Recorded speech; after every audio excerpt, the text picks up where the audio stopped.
Greetings, my fellow fans and listeners. This is LL3's News Podcast. My name is Craig, transmitting from the beautiful Swampy Mangoes of South Florida.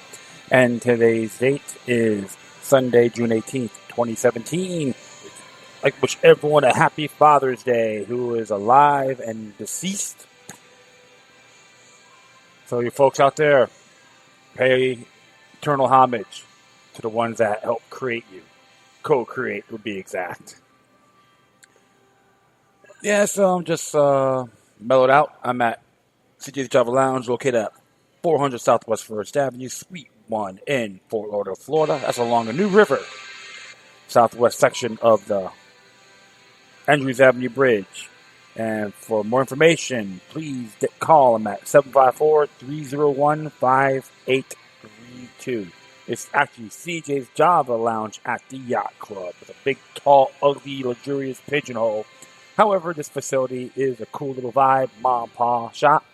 So come in and check it out and tell them, look, the third sent you.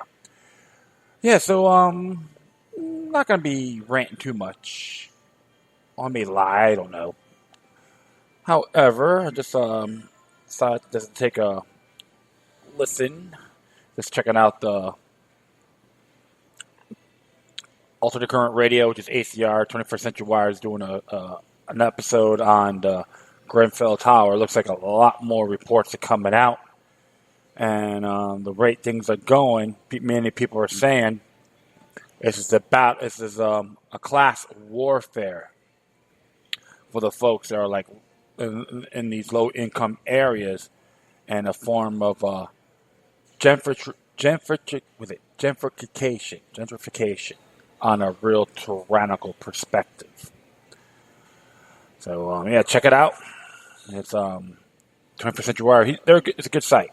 Thomas Hannigan, I think it's called. He's very good to listen to. Like I said, always observe responsibly. And, hey, you could support him as well. Donate money to him. That'd be greatly appreciated. All right, so I'm going to do a few topics here. Maybe 4. Yeah, I say 4. And this is one here. Came out yesterday, to be exact. Is it from Activist Post? It's an Activist Post. Originally, I believe it came from Free Thought Project. Let me just look at this. Yeah, from the Free Thought Project originally. Conspiracy theory no more. State Department finally admits the U.S. government planned 1953 Iranian coup. Oh my goodness. When they gonna finally admit it? And what took them so long? Because even the CIA declassified it for a good 12, 13, 14 years ago, but they assume you guys are the dumbasses. So let's just read it from here. It's by Rachel Belvins. The State Department has released a trove of documents and an insight into the CIA's role in the 1953 coup d'etat that led to the overthrow of the Iranian Prime Minister Mohammad Mossadegh. The new declassified documents tie foreign relations of the United States from 1950 to 1954, Iran 1951 to 1954. So you can actually see this. Provides a notable difference from the State Department's 1989 version of the coup, which left out any involvement from the American and British intelligence. A memorandum from Director of Central Intelligence Alan Dulles to President Eisenhower dated March 1st, 1953 serves as a reminder that internally the elimination of Mossadegh by assassination or otherwise was used as a method to repair ties with Iran, restoring oil negotiations, and stopping a communist takeover. Oh, really? Ever since the assassination of General Razmera in March 1951 and the subsequent impasse and diplomatic break with Britain over the oil negotiations, the Iranian situation has been slowly disintegrating. The result has been steady increase in the power and influence of the Western democracies and the building up a situation where a communist takeover is becoming more and more of a possibility. However, even the present crisis is likely to be unsatisfactorily compromised without a communist Tudeh victory. Of course, the elimination of Mossadegh by assassination or otherwise might participate decisive events, except in the unlikely alternative that the Shah should regain courage, and divisiveness. So we just tell other countries when to wipe your ass on the taxpayers' expense. And many folks still believe it's the right thing to do as of today. When are we going to get your heads out of your rears, folks? Those one with the neocon fetish that loves to get an erection when it comes to taking over countries so they can make their money. Think about it. All right? I will continue on here. Another memorandum from the CIA dated March 3rd, 1953 detailed the capability of CIA clandestine services in Iran, which could be used to prevent the assumption of power by Dept, Iran's Communist Party. The list includes mass propaganda means, personnel denunciations, and rumored spreading street riots, demonstrations, and mobs, and providing assistance in Iran after Dept takeover. Mass propaganda means, press, etc. CIA controls of a network with numerous press, political, and clerical contacts, which has proven itself capable of disseminating large-scale anti-Dept propaganda. While the conversation initially supported Mossadegh as Iran's prime minister, the tone soon changed, and a memorandum from the CIA dated March 18, 1953, noted that top State Department's officials had begun discussing the general subject of Mossadegh's continuance in office. Gist of discussion was to effect that situation has materially altered since December. While there is no obvious choice in sight to replace Mossadegh, it is felt that any assets which could be rallied to support a replacement should, if at all possible, be preserved for at least a few months more until the course of events may be clarified. In addition to its array of services listed above, there were used to control the situation in Iran. The CIA also advised the soon-to-be leaders in a memorandum dated August 14, 1953. The CIA detailed a meeting with Firouzadeh Zadeh, the Iranian general who would become Mossadegh's replacement. Earlier meeting with Zadeh showed him firm of purpose but inhabiting dream world so far as the subsequent program concerned. Spoke of free medical care for the third-class citizens, mechanizing agriculture, and growing vast crops of cotton on Mogahan steppes, equalizing wealth by income taxes, etc. Time is not right for us to argue issue, but we are warning strongly against making impossible promises in early speeches. It is clear, Zadeh, we need firm, realistic guidance. In a memorandum dated October 17, 1953, the CIA revealed its attempts to control public opinion after a coup by telling Kermit Roosevelt, the director of the operation, that the state advised its press relations people to stay away from terms such as coup d'etat and plot. While working to convince the public if there was a coup, it was on behalf of Mossadegh, not Zadeh. Yeah, so let's point the finger. Let's witch hunt. Roosevelt should be advised that that state has passed the word to VOA and instructed its own press relations to people to avoid any such terminology as coup d'etat, plot, etc., and that while playing the story straight, they should play up the fact that there is another version of the story supported by both Zadeh and now the Shah, which indicates that if there was any coup d'etat, it was that of Mossadegh and not Zadeh. The archives include nearly 1,000 pages of documents, and while it is significant in framing the stage of today's relations between the United States and Iran, it is also important based on the fact that it is the information that the U.S. has attempted to bury. The idea that the CIA would meddle in a sovereign nation to work to overthrow its government and then influence public perception is nothing new in 2017. And yet, despite years of revelations, regime change wars, and failed proxy governments, there is still a perception among the American people that the government interfering with countries that have done nothing to the U.S. is all in the name of freedom. Yeah. Name of freedom. Let's let's fight a country in the name of freedom. Yeah, let's use 9/11 as a 24-hour excuse for everything. This is how they want you to assume. And what's interesting here, because it does talk about the press release, Office of the Historian, and it gives you a whole rundown. Operation Ajax, Operation Ajax, great list of things in here. Folks could take the initiative. All the links are on this page, so don't worry. And of course, right here, a memorandum from Director of Central Intelligence goes to President Eisenhower, and it gives the whole rundown on this as well. Oh yeah, man, it should really just tick you off. You know what I'm saying?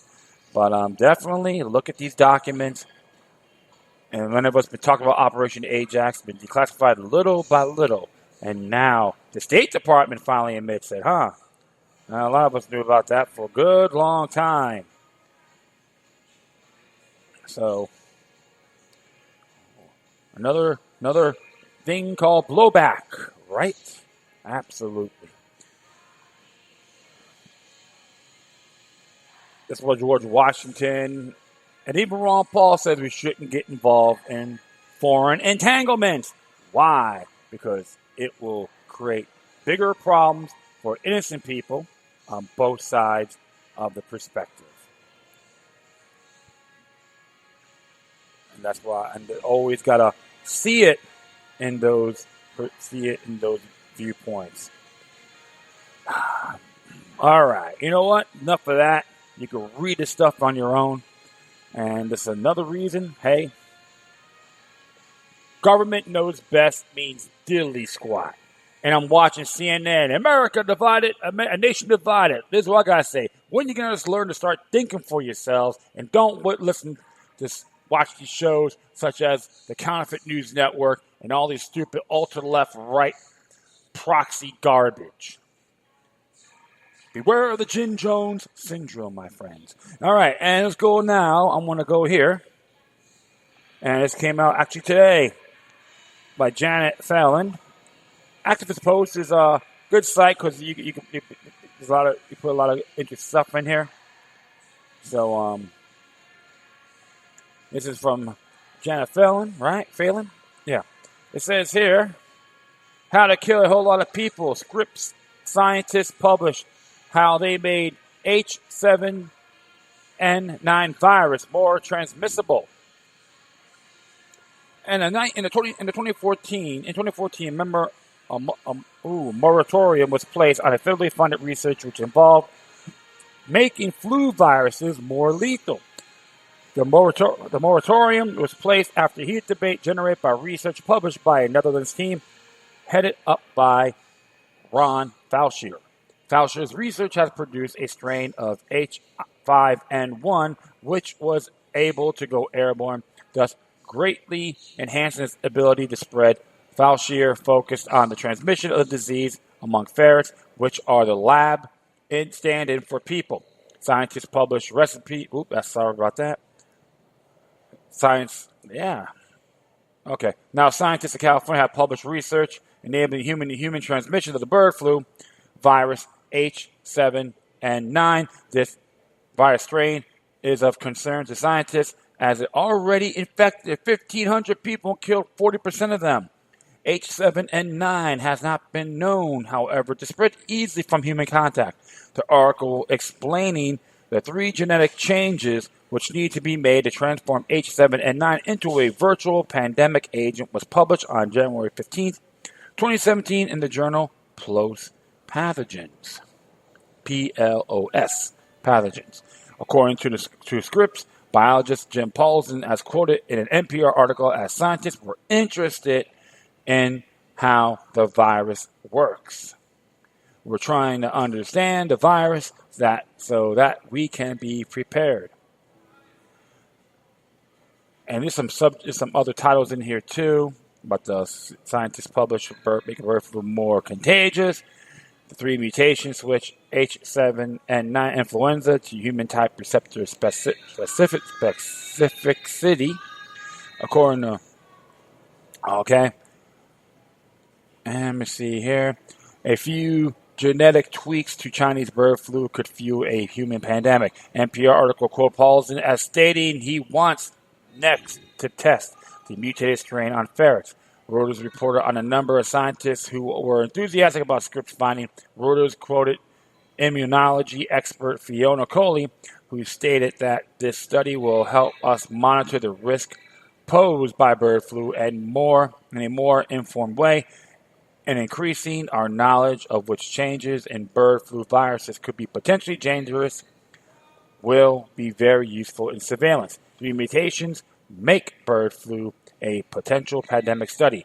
Reuters quoted virologist Wendy Barclay. These studies keep H7N9 virus high on the list of viruses which should be concerned about, she said. The more people infected, the higher the chance that the lethal combination of mutations could occur. Not all the scientists interviewed were happy about the research when posed with the question of scientists making the genetic changes in the actual H7N9 virus. Dave Roman, a Stanford professor of microbiology and immunology, was quoted by NPR as stating, I would be very hesitant were they to want to do that. In fact, I would be reluctant to have them do that. What are the chances that this research may be used for nefarious purposes? Since 2001, the U.S. government has poured over $100 billion into what was initially called biodefense, but has euphemistically been renamed health security. Oh, how astute of them, right? Many of these programs are dual use. That is to say, the research can be used for either protection or weaponization. Scientists argue that it is necessary to create the weapon in case a pandemic agent in order to research secure. However, the U.S. records of straightforwardness surrounding her biodefense or high security programs have been dismal. The limp wrist investigation to anthrax mailings of 2001, in which federal investigators neglected or refused to consider any lab but Fort Detrick as the locus for mailing the anthrax spores, which killed 5 and sickened over a dozen, resulted in the probable culprits at U.S. Army's Dugway Proving Ground getting a get-out-of-jail-free card. It is less than 2 years ago when Dugway was caught sending live anthrax through the mail to labs worldwide. Initially, it was thought that 9 labs received the live anthrax. The number soon expanded, and it was ultimately admitted that 575 separate shipments of live anthrax had gone out in the span of a decade. The official excuse, we didn't know our deactivating equipment wasn't working, was suspect given numerous early reports that the equipment was faulty.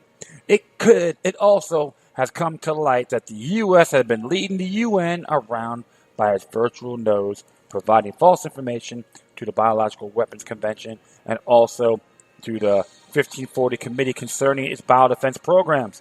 The reality is that the sort of research that delves into how to make H7N9 spread easily and efficiently among humans is the kind of research that should raise substantial alarm. Adding to sources in the U.S. government, a moratorium on publishing this type of research is soon to be lifted. Shortly, anyone with 2 specimen vials to rub together may very well be able to surf the web and learn how to create a worldwide plague.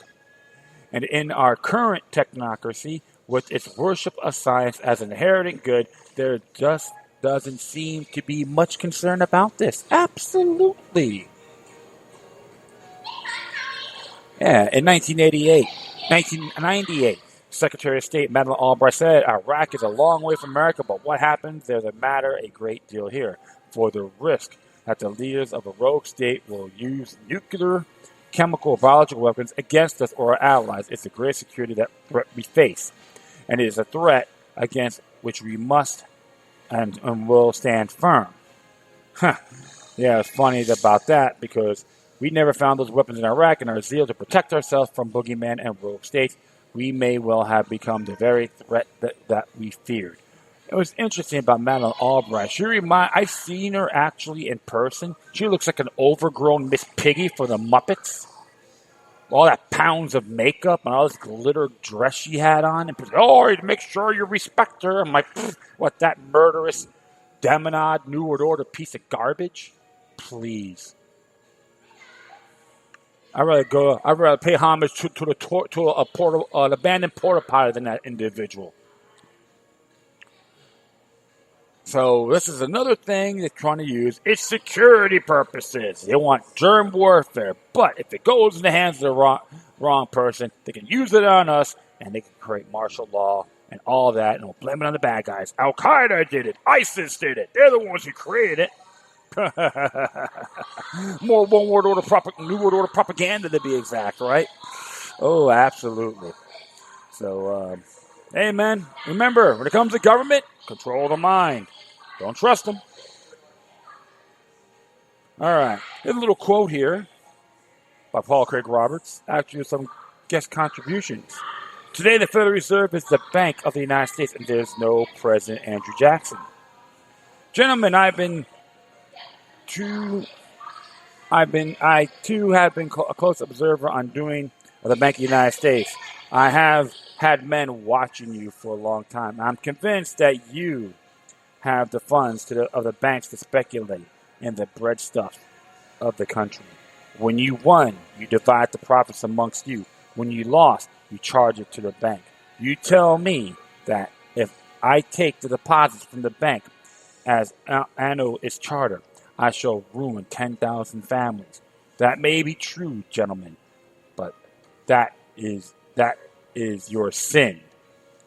I should let you go on. Will you ruin 50,000 families? And that would be my sin. You're a den of vipers and thieves. I have determined to rout you out. And by the Eternal bringing his fist down on the table, I will rout you out. Andrew Jackson, shortly before ending the charter of the Second Bank of the United States. From the original minutes of the Philadelphia Committee of Citizens sent to meet with President Jackson, February 1834, according to Andrew Jackson and the Bank of the United States, 1928, by Stan V. Henkel. You can say whatever you want about the man. They're going to try to take statues out of him because he was a racist, he owned slaves. But at least the man had the balls to call out the central banksters. Now you got a bunch of them out there, are like bend over Bobs and Uncle Toms and Aunt Jemimas to them. I call them the banksters peasants. They will drop their drawers to get respect. And everyone telling me how great, these people are going to be great presidents. Yeah, I want to see them challenge the banksters. But one thing I can say is being fantastic. Even though there's some pros and cons on cryptocurrency such as Bitcoin, but one thing you have to look at, deregulation, decentralization. And states are now doing referendums, or actually pass, using gold and silver as currency exchange. So that is one thing you could admire, his legacy when it comes to the banks. Andrew Jackson. It was on his tombstone, I defeated the banks. And you got people who want to take statues down of him because, he owned slaves. You know what? Go back to your Karl Marx, dumbed down, stagnant environment. It contaminates space.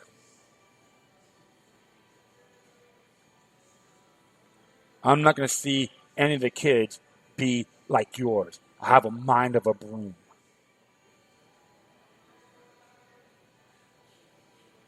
Don't learn from remember, the past is today's greatest teacher. You're going to censor that? You're out of your confounded minds. And the people who I'm talking about know who they are. So on this aspect, like I'm not agreeing with him on slavery or the Indians. But when it came to beating the banksters, you got to give him homage. And the Battle of New Orleans as well. Everyone has their pros and cons. It's part of humanity. And thank you, Andrew Jackson, for standing up for what's right. All right.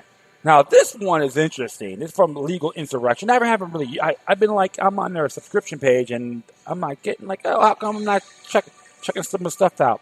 And it was funny because I remember I wrote an article about Seattle's gun tax, right? And check this out. After Seattle's gun tax, lost jobs, little revenue, and more violent crime. The data says the law has failed to prevent what they promised it would prevent. Although Seattle gun tax was supposed to bring in $300,000 to $500,000, it brought less than $200,000. The money was supposed to use to study gun violence and somehow to lower costs to taxpayers for gun violence. See, don't you get it, folks? How come they don't want to talk about study violent crime? Well, but it's gun violence. This is how biased some of these cockroaches are in government, including the ones in Seattle. Don't be so sensitive when I call you cockroaches, because you've earned it. It didn't turn out that way, and Seattle ended up forking out taxpayer money from the general fund for the study. Meanwhile, small business owners have shuttered their Seattle gun shops, causing employees to lose their jobs. Furthermore, Seattle police report that gun violence has sharply increased. The tax took effect in January 2016 and includes $25 tax on each gun purchase and up to 5% per round of ammunition. Can we say astuteness through obtuseness?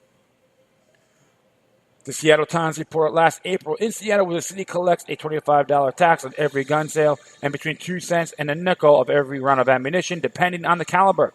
The $300,000 to $500,000 tax is expected to raise this year is earmarked to fund a study of gunshot victims, including medical and behavioral interventions by the University of Washington's Harborview Medical Center Trauma Center, which treats most of the city's gunshot victims.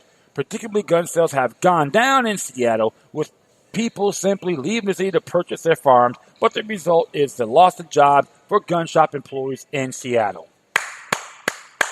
Thank you for being a bunch of parasites. Hallelujah.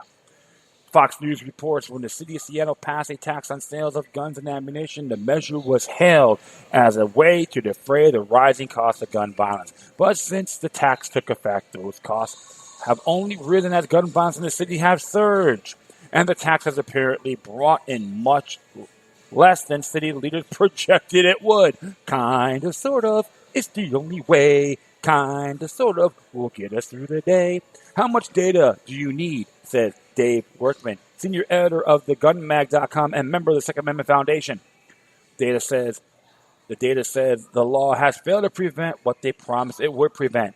Mike Coombs, owner of Outdoor Emporium, the last large gun dealer left in Seattle, said the actual tax revenue is almost certainly just over $100,000, a figure based on information he says the city shared with his lawyers. Coombs said store-wide sales are down 20% when gun sales have plummeted 60%. I have to lay off employees because of this, Coombs says. It's hurting us. It's hurting our employees. Employees at the Big Five sporting goods store in Seattle also report anemic gun sales, but there's evidence Seattleites are just going outside the city to buy their guns. Coombs also owns a gun shop of a nearby city of Fife. Sales are described as robust. Another gun dealer simply left Seattle and moved his shop. Precise shooter to nearby Linwood, Sergei Salonik, said business has never been better. He said gun tax has probably worked out to be a negative for Seattle when factoring lost tax revenue. And if that's not bad enough, Seattle Police Department reported a significant rise in gun violence this year. K5 reported last month. New numbers released by Seattle Police Department on Wednesday show a significant rise on gun violence this year. According to the report, there have been 155 reports of shots fired so far in 2017. That's more than any other year by this time. In 2016, there were 132 reports in the entire year. The majority of these reports, 72 of 165, occurred in the South Precinct. There have been 35 confirming shootings so far, which 8 more than in all of 2016.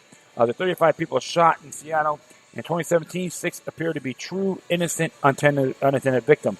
The purport goal of the gun tax were spectacularly not met, but don't expect Seattle to change their policy. You know why? Because they're dumb, stagnant, and pathetic, has an IQ of a turnip. That's because why governments are parasites of society. That includes the douchebags that are from that city. And don't get me wrong, I know there's a lot of great people that come from that area.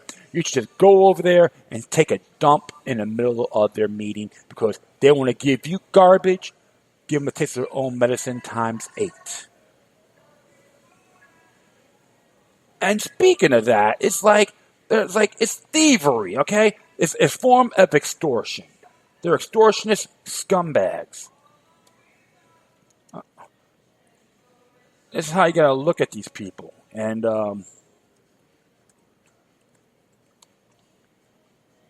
this is how you gotta look at these people because they believe they know better than you on how you think, behave, and all that good stuff. So,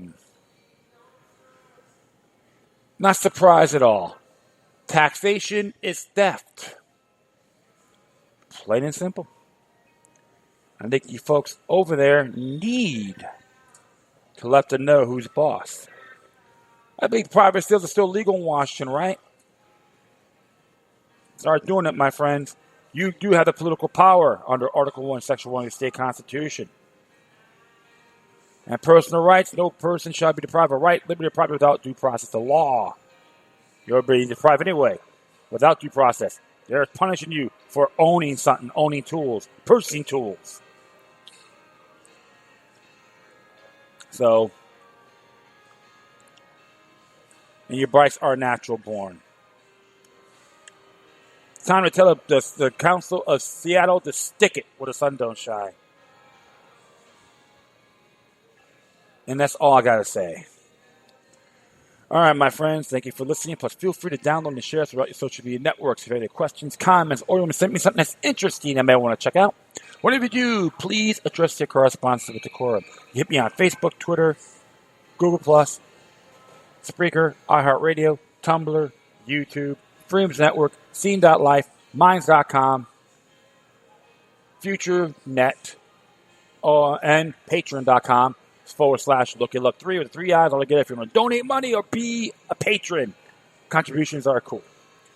In addition, you can email me at lookitluck3@gmail.com, which is the number 3 altogether, or you encrypted types lookitluck03, number 03 at protonmail.com. I know, I'm like scatterbrained there for a moment. That's okay. It's just me, a human being like myself. Okay, my friends. Once again, thank you for your time, but always remember that the demoniac resistance is healthy for the soul and can liberate humanity. Until next time, take care of yourselves, keep on spreading the love, and may your guardian spirits be with you.